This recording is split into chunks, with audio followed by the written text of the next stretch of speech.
21শে জুলাইয়ের প্রস্তুতি সভায় বিস্ফোরক মন্তব্য তৃণমূল নেতার।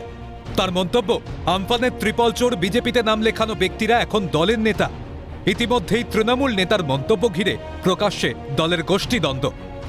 ঘটনা হাড়ুয়া বিধানসভার অন্তর্গত শাসনের। যদি 2016 সালে বা 17 সালে দলে আসার নেতাটা 2008 সালে 9 সালে দলে লড়াই করার ছেলেটাকে কোনো রকম ধমকি, কোনো রকম হুমকি বা ধমকিয়ে চমকিয়ে বসাতে চায়, আমাদের ফোন খোলা আছে, ভাই ফোনটা করবেন। বাকিটা আমরা একটা দলের ছেলেকেও গায়ে হাত দিতে আমরা দেবো না, একটা দলের ছেলেকেও আমরা কেস খেতে দেবো না। এটা আমাদের আপনাদের কাছে ওয়াদা থাকলো, আপনারা আপনাদের জায়গায় স্ট্রং থাকবেন। 21শে জুলাই ধর্মতলায় শহীদ সমাবেশ। দলের নির্দেশে জেলা, ব্লক ও পঞ্চায়েত স্তরে চলছে জোর কদমে প্রস্তুতি সভা।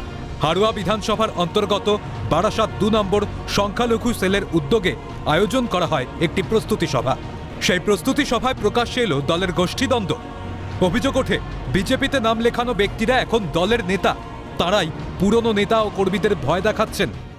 অনেকে আমরা বিগত দিনে দেখেছি যারা আজকে নেতা, 2021 সালে তারা বিজেপি জয়েন করেছিল, 2016 সালে তারা আমফানের ত্রিপল চুরি করেছিল, তারা আজকে নেতা। তাদের কথায় আপনারা বিভ্রান্ত হবেন না। তারা যদি বড় কথা বলে ফোনটা রেকর্ডিং করুন, রেকর্ডিং করে আমাদের কাছে পাঠিয়ে দিন, 24 ঘন্টার মধ্যে আমরা ব্যবস্থা নিয়ে নেব। যদিও সভা শেষে মন্তব্যকারী তৃণমূল নেতা ও পঞ্চায়েত সমিতির সভাপতি জানান, দলে কোনো গোষ্ঠীদ্বন্দ্ব নেই। তৃণমূলের কোনো গোষ্ঠীদ্বন্দ্ব নেই, বিশেষ করে বারাসাত ব্লক 2-তে। বারাসাত ব্লক 2-তে বিগত দিনে স্বর্গীয় শম্ভুনাথ ঘোষের নেতৃত্বে যেভাবে চলেছে, আগামী দিনও সেইভাবে ইউনাইটেডলি চলবে। আগেও বলেছি, এখনও বলছি, তৃণমূল কংগ্রেস একটা বিশাল বড় একটা পরিবার। সেই পরিবারের মাধ্যমে যখন পরিবার বড় হয়, তখন দেখা যায় এক একজনের এক এক রকম মত হয়, যে এই না যে তৃণমূল কংগ্রেসের মধ্যে বারাসাত 2 নম্বর ব্লকে যে গোষ্ঠীদ্বন্দ্ব আছে, এমন কোনো কিছু নেই। এদিকে স্বাভাবিকভাবেই ঘটনায় শুরু রাজনৈতিক চাপানোতর। বিজেপির দাবি, ব্লক সভাপতি কি হবে সেই নিয়েই গোষ্ঠীদ্বন্দ্ব। এখানে মূলত এলাকা দখলের লড়াই ওদের নিয়ত জারি রয়েছে।